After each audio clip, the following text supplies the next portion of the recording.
Buckingham Palace said today that King Charles spent a little time in the hospital after having temporary side effects from his cancer treatment.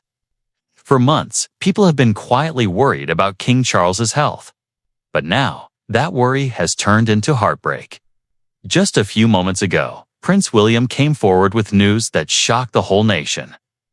Life can change on you real quick at any moment. You might think to yourself, that won't happen to us. But when it actually does happen to you, yeah, it can take you to some pretty rough places. His words confirmed what many people were afraid of but hoped wasn't true. A really troubling update about the king's health. The mood inside Buckingham Palace has gotten really heavy, and the royal family is standing at a turning point. What exactly did William say? And how serious is the situation with His Majesty? The answers are out there. There really are real answers to these problems. The night the palace stopped breathing, it started as a totally normal morning in London, the kind the city is known for. A cool fog hung in the air. The sky was its usual shade of silver gray, and the buzz of everyday life surrounded Buckingham Palace. The royal guard stood firm in their red coats, their faces still as stone. The palace clock struck its familiar ring, echoing across the courtyard with sharp precision. Inside, palace workers glided through the marble hallways, their calm footsteps blending into the quiet rhythm of duty. It looked, by all accounts, like just another royal morning. But at exactly 9:47 a.m., everything changed. It started as a quiet sound, a faint whisper that slipped through the palace hallways like a breeze. At first, no one wanted to believe it. A butler stopped mid-step. A maid dropped her tray, and an assistant stared blankly at the floor. The silence that followed was almost unreal. Then, the words that no one ever expected were said out loud, shaking and sharp. The king has gotten sick.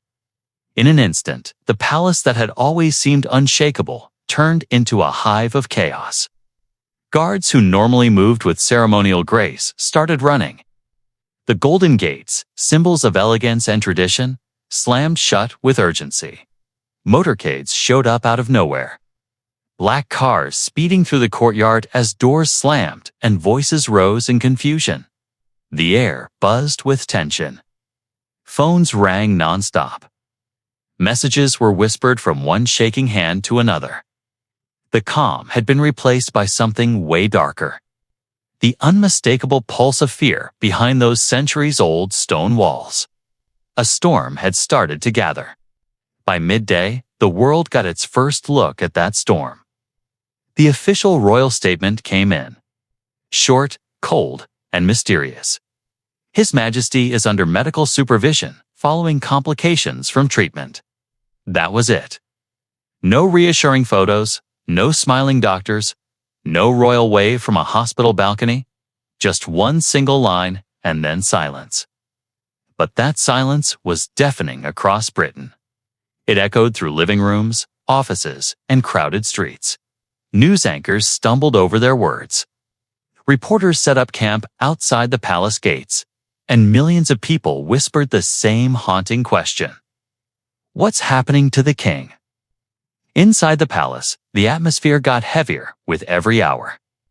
The staff moved like ghosts, speaking in hushed tones, afraid that even the walls might be listening. They knew what the public didn't, that this wasn't a routine illness, not a passing fainting spell or a fever. It was serious, terrifyingly serious. The king, the man who had waited his whole life for the throne, now lay battling to stay on it. The crown that had once symbolized victory now felt like a burden too heavy to carry. As the day turned to evening, the skies above London seemed to mirror the mood inside the palace. Gray, heavy, and waiting for the rain to fall. The great halls, once filled with laughter and ceremony, were now silent. Except for the echo of hurried footsteps and the soft hum of prayers whispered by worried hearts. Outside, the crowd grew bigger, pressed against the gates, faces pale with worry and curiosity. Candles started to appear on the sidewalk, small flickering lights in the growing dusk. And within those palace walls, history was holding its breath. The monarchy had faced wars, scandals, and storms before, but never this. Never such a sudden personal fear, because this wasn't about politics or power. It was about a man, weak and mortal, beneath the weight of his crown. The day that started with calm dignity had ended in trembling uncertainty. The golden age of the king, so long awaited, now hung by a thread. And as midnight got closer, one truth became clear to everyone who whispered in the shadows. The fate of the crown rested on the beating heart of one man, and that heart was failing. How did Prince William find the courage to confirm the tragic news? How had Charles been dealing with the crown before the illness? What were the silent struggles he had behind the scenes? Let's find out. The hidden struggle behind closed curtains. For months, the king carried on with the same grace and composure that had defined him for years. He smiled in front of cameras, shook hands with important people, and performed his royal duties as if everything was perfectly fine. The world saw a confident leader, calm, graceful, and steady. But those who looked a little closer could tell that something had changed. There were signs, small at first. His once quick walk became slower, each step taken with care. When he reached for his pen to sign documents, his hand shook just enough to make those nearby exchange worried glances. During long meetings, he found himself leaning against a chair or a table for balance. And the eyes that had once burned with quiet determination, eyes that had seen history unfold, started to lose their usual spark. Doctors had warned him again and again. "Your Majesty, you need to rest," they urged gently. "Your body needs time." But Charles was never one to give up easily. Duty had been the heartbeat of his entire life, the calling that shaped who he was. He had waited a lifetime for the crown, watching, preparing, enduring. And now that it was finally his, the idea of slowing down felt impossible. "I've waited all my life for this," he told one of his assistants one evening, his voice steady but tired. "I can't stop now. Not when I've just begun." So he kept going day after day, event after event, until his body started to protest more loudly than any doctor ever could. Behind the grandeur of palace walls, Queen Camilla watched with growing worry. She noticed the exhaustion he tried to hide behind his smiles, the pain he masked with politeness. Quietly, she started to step in, rearranging his calendar, canceling certain public events, and politely declining calls that might drain his energy. Her actions, at least to those closest to the king, seemed born out of deep care and love. But not everyone saw it that way. In the shadowy hallways of the palace, whispers started to stir. "She's taking over," some said. "She's keeping people away," to a few. Camilla appeared not as a protective wife, but as a powerful gatekeeper. The one who decided who could see the king, who could speak to him, and who deserved to know the truth about his health. Her circle of control widened quietly, almost unnoticeably. What started as concern became influence. And in a place where power is always carefully balanced, that influence started to tip the scales. By the time the senior palace staff noticed, it was already too late to reverse. The balance of the monarchy had shifted, not with noise or confrontation, but with silence and subtlety. Camilla was no longer just the queen consort standing beside the king. She had become something way more significant. The quiet force behind the throne, the unseen hand guiding the crown itself. And while the world continued to see a dutiful king performing his role with dignity, those within the palace knew a deeper truth. That behind every decision, every gesture, and every carefully controlled appearance, there was another presence shaping the monarchy's direction from behind the curtain. Before breaking down, King Charles was being treated for cancer. How has he been dealing with hope? How has he been able to journey through his illness? Let's dig into the details of King Charles's struggle with courage and hope. Courage behind the crown. King Charles has faced one of the most challenging periods of his life over the past few years, as his health has taken a tough turn, especially following his cancer diagnosis. What was supposed to be a season of celebration and stability after his long-awaited coronation turned into a time of uncertainty, worry, and strength for both the king and the royal family. Less than a year after he took the throne, news broke that the monarch had been diagnosed with an undisclosed form of cancer. The discovery came unexpectedly while getting treatment for an enlarged prostate, a condition often associated with getting older. Doctors found signs of something more serious. The news came as a shock, not only to the king himself, but also to a nation that had just watched him officially take on the weight of the crown after the passing of Queen Elizabeth II. The diagnosis sent waves of worry through all the United Kingdom and beyond. The public who had celebrated his coronation with grandeur suddenly found themselves praying and hoping for his recovery. Yet this wasn't just a health battle for one man. It soon became a trying time for the entire royal family. In a heartbreaking turn of events, Princess Kate Middleton was diagnosed with cancer around the same time as the king, shaking the royal family to its core.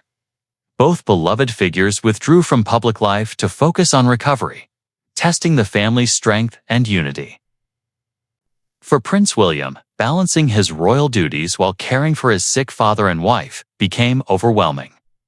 Describing 2024 as the hardest year of my life and a terrible experience, he revealed a rare glimpse of vulnerability, showing that even royalty can't escape the deep emotional toll of illness and personal struggle. Meanwhile, the king started what would become a long and ongoing course of treatment. Details of his condition were kept private in line with royal tradition, but it was clear that his health journey was far from easy. For more than a year, King Charles has quietly endured therapy and medical supervision, with his schedule significantly reduced.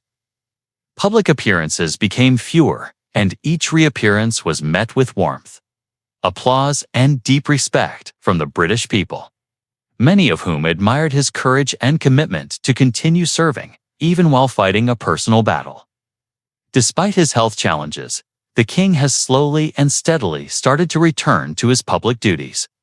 His presence at official events has grown more frequent in recent months, a sign that he's regaining strength and stability. Those close to him say he remains determined, disciplined, and deeply thoughtful, qualities that have defined his character throughout his decades of public service. As for the Princess of Wales, she recently shared the hopeful news that she's now in remission, a message that lifted the spirits of millions who had followed her journey with sympathy and admiration. Her courage has mirrored the quiet strength of her father-in-law, reminding many that even in moments of royal glamour, there are deeply human stories of pain, endurance, and hope. Together, these experiences have reminded the world that beneath the crowns, titles, and royal ceremonies lie real people, vulnerable yet strong. King Charles's story, marked by illness and perseverance, stands as proof of the power of determination and faith in the face of hardship. And as he continues to heal and lead, his journey serves as an inspiring reminder that strength isn't the absence of struggle, but the ability to rise above it with grace. Now that the king has fallen seriously ill, how did the members of the royal family react? Were they defensive? Did they point fingers? Let's dive into the details of the reaction from the royal family. The rift within the royal walls. While the world buzzed with rumors and speculation, something way more intense was happening behind the palace walls. A silent, simmering war that no one outside could see. The air in the royal hallways was thick with tension, and at the heart of it stood Princess Anne, the king's steadfast, no-nonsense sister, and Queen Camilla, the woman determined to protect her husband and the crown's image at any cost. For weeks, Anne had watched in frustration as the palace released carefully worded statements to the press. Words like fatigue and routine adjustments floated through headlines, painting a picture of calm and control. But Anne wasn't fooled. To her, these weren't acts of caution or diplomacy. They were deliberate attempts to hide the truth. She believed the people had a right to know what was really going on. Finally, she decided she had heard enough. According to insiders, the confrontation between Anne and Camilla was anything but royal politeness. The atmosphere was, as one assistant described it, ice cold. Anne, never one to hold back, fixed her gaze on Camilla and said firmly, "We owe the people honesty." Her voice, though calm, carried the weight of conviction. Camilla's reply was quick and sharp. "And I owe my husband his dignity," she shot back, her tone edged with steel. The room fell silent. The line had been drawn. From that moment, whispers of division rippled through the palace halls. Staff started referring to Team Anne and Team Camilla as if the royal household itself had split into factions. Some palace workers sided with Camilla, arguing that secrecy was necessary to preserve the monarchy's stability and protect the king from public scrutiny. Others quietly agreed with Anne, believing that honesty would ultimately protect the crown from greater scandal. Behind the polished smiles and measured statements, the tension was almost unbearable. And then came the darker truth. The king's health was getting worse. The vague reports no longer matched the reality Anne saw. She demanded to visit her brother daily, to be by his side. But Camilla, fiercely protective and suspicious of Anne's motives, refused without the doctor's clearance. What started as disagreement turned into open hostility. Meetings that were once formal and polite now crackled with conflict. Voices rose. Sharp words flew across the room. Doors slammed hard enough to echo through marble halls. The staff, who once moved with quiet precision, now walked on eggshells. It stopped feeling like a palace. One assistant later confessed in a whisper. It felt like a battlefield. But even as this internal storm raged, destiny had yet another twist in store, one that would shake the monarchy to its core. Just when it seemed the conflict between Anne and Camilla couldn't grow deeper, a new revelation came up, something no one had expected, something that would change not only the balance of power inside the palace, but maybe the future of the crown itself. The outside world saw a calm front, a palace managing its affairs. But within, loyalties were tested, alliances were broken, and the line between truth and secrecy blurred into something dangerously thin. The quiet war had only just begun. Where was Prince Harry in the picture? How did he react to his father's health? Let's dig into the details of Harry's show of concern for his father's health. The son who returned. Thousands of miles away in California, Prince Harry was getting ready to turn in for the night when his phone rang. The voice on the other end was calm, but heavy with meaning. "It's your father. You should come home." No cameras, no royal assistants, no public relations filter. Just 6 simple words that cut through years of noise. The interviews, the accusations, the exile, the silence. For all the bitterness and distance, father was still a word that hit deep. Within hours, Harry was on a red-eye flight headed for London. He traveled alone. Meghan stayed behind to look after their children. The world didn't need an announcement. The news broke on its own, and the internet caught fire. Will he even be allowed into the palace? Some wondered. Could this be a moment of reconciliation or just duty? Others asked. When the plane touched down, there were no smiles, no waves to the crowd. Harry stepped off the jet and went straight into a waiting black car. Cameras flashed through the fog, but he didn't look up. The car rolled silently into the misty London night, carrying a prince who was at that moment just a son hurrying home. Inside Buckingham Palace, the atmosphere was tense, fragile, like glass that could shatter with one wrong word. It had been months since William and Harry last stood face to face. Their greeting was polite, not warm. No hugs, just a nod. Brothers tied by blood and bound by duty, yet separated by wounds time had not healed. But when they entered their father's hospital room, everything changed. The noise of the world, the gossip, the press, the politics vanished. All that remained was the soft, rhythmic beeping of a heart monitor and the faint breathing of a man who had carried the weight of a kingdom for decades. Those who were there say the moment was brief, yet unbearably human. The king opened his eyes, recognized his sons, and managed a weak but peaceful smile. Then, in a voice barely above a whisper, he said the words that would stay with them forever. "My sons, remember who you are." There were no grand speeches, no royal declarations, just raw emotion. Tears flowed freely. Apologies were offered. Some out loud, others in silence. The titles, the crowns, the controversies, all of it seemed so small in that moment. For the first time in years, they weren't princes standing in the shadow of a monarchy. They were simply sons standing beside their father. Outside, the world speculated endlessly about what this meeting meant. Headlines buzzed. Cameras waited, commentators analyzed. But inside that quiet hospital room, it wasn't about legacy or the future of the crown. It was about something much more universal and fragile. Family, forgiveness, and the unstoppable passage of time. Because even for those born into palaces, time doesn't wait. It humbles kings, softens hearts, and reminds every son that no crown is heavier than the love or the loss of a father. How did the public receive this shocking news? How did they show their support for the sick king? Let's dig into the details of the nation's respect for the bearer of the crown. The longest night in Britain. Outside the nation waited. Candlelight vigils started to bloom across London like gentle stars on earth. Thousands of people gathered silently outside Buckingham Palace, clutching flowers, waving small flags, and murmuring prayers that melted into the night air. News anchors spoke in low, respectful tones, their voices heavy with uncertainty.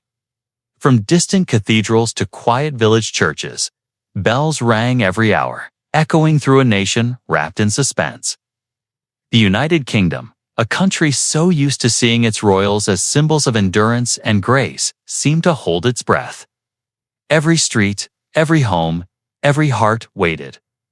The weight of history pressed down softly, as if the air itself understood that something sacred was unfolding. Then, as the clock got close to midnight, something subtle yet haunting happened. One by one, the lights of Buckingham Palace dimmed until the grand front stood shadowed against the night sky. Moments later, every television screen flickered with a red banner. The message was brief, but devastating. Breaking news. The king's condition has gotten worse. In that instant, time seemed to freeze. Conversations stopped mid-sentence. Cars stopped at intersections. Even the hum of the city felt quieter. The world didn't just react, it paused. Inside the palace walls, the atmosphere was tense yet tender. Teams of doctors moved quickly but carefully, their faces pale with exhaustion. Prince William and Prince Harry stood side by side once again, their past differences temporarily erased by shared grief. Camilla, her eyes swollen from sleeplessness and tears, refused to leave her husband's side. Princess Anne spent the long night in the palace chapel, her head bowed in silent prayer. Hours passed, and the deep blue of night slowly gave way to the pale light of dawn. Then, in a moment that pierced the stillness, a single candle flickered to life in the palace window. It wasn't just light. It was a symbol. For centuries, that small flame had been the quiet sign of royal transition, a message to those who understood its meaning. The crown was changing hands. Outside, the crowd stirred but said nothing. Reporters whispered into microphones. The cold morning air carried both fear and reverence. Then, at last, the palace doors opened. A spokesperson, visibly shaken, stepped forward onto the balcony. His hands trembled as he unfolded a piece of paper. his voice shaking as he read the brief statement that would be repeated across the world within minutes. His Majesty will no longer be able to fulfill his royal duties. The process of transition has begun. The words hung in the air like mist, heavy, ungraspable, final. And just like that, the reign of King Charles III, a man who had waited a lifetime for the throne, came to a quiet, heartbreaking close. It wasn't marked by fanfare or ceremony, but by silence, tears, and the flicker of a single candle that told an entire nation. The king's watch had ended. The era was over. A new dawn awaited, but for that brief moment, all of Britain stood still. How did the fading era leave the horizon? What was the atmosphere like? How did the royal family and public react to the quiet setting of the fading crown's sun? Let's find out. A crown heavy with tears. When the first light of dawn touched the city, London seemed wrapped in an unfamiliar silence. Streets that once bustled with life now whispered with sorrow. Flags fluttered half-raised against a gray sky, and people stood still. Their faces streaked with tears they made no effort to hide. The air itself felt heavy, thick with disbelief, grief, and the weight of history being rewritten before their eyes. Inside the palace walls, the atmosphere was no different. Every hallway echoed with quiet footsteps and muffled sobs. Prince William stood before the mirror in his private room, but the reflection staring back at him felt like a stranger. He was no longer just the heir to the throne. He was now the king, a title that came not with celebration, but with heartbreak. His eyes, red from a sleepless night, held the kind of sorrow words couldn't describe.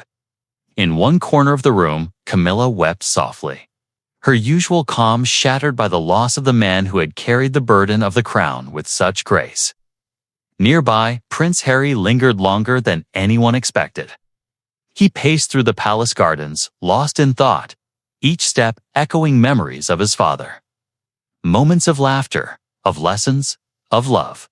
Princess Anne, as composed as ever, moved through the hallways, directing preparations for the ceremonies ahead.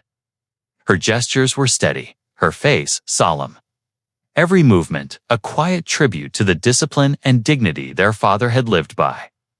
There were no trumpets to announce the change, no grand proclamations to mark the shift of power. The monarchy moved forward as it always had, gracefully, silently, with the understated strength of tradition. History was unfolding, not in grand gestures, but in simple human moments: a son's tear, a sister's steady hand, a nation's collective sigh. Before his first public address, William paused for a long moment before a portrait of his father. The familiar smile in the painting seemed to look right through him, calm, reassuring, proud. In a voice barely above a whisper, William said, "You carried it with grace. I'll try to do the same." It was both a promise and a prayer. When he finally stepped before the cameras, the world seemed to hold its breath. His voice, though steady, trembled with emotion as he began. "My father's legacy is one of duty, love, and strength. He gave his life to the service of this country, a country he deeply cherished. Today, I ask for your prayers, your patience, and your faith as we continue in his footsteps." Across the nation, from crowded city squares to quiet living rooms, people listened, tears glistening in their eyes. The crown had passed on as it always does, but this time it carried more than gold and jewels. It carried the unseen weight of grief, the burden of love lost, and the solemn responsibility of continuing a story centuries old. And in the hush that followed, as the sound of his words faded into the stillness of Buckingham Palace, a single truth lingered in the air, quiet yet undeniable. The crown is heavier than it looks.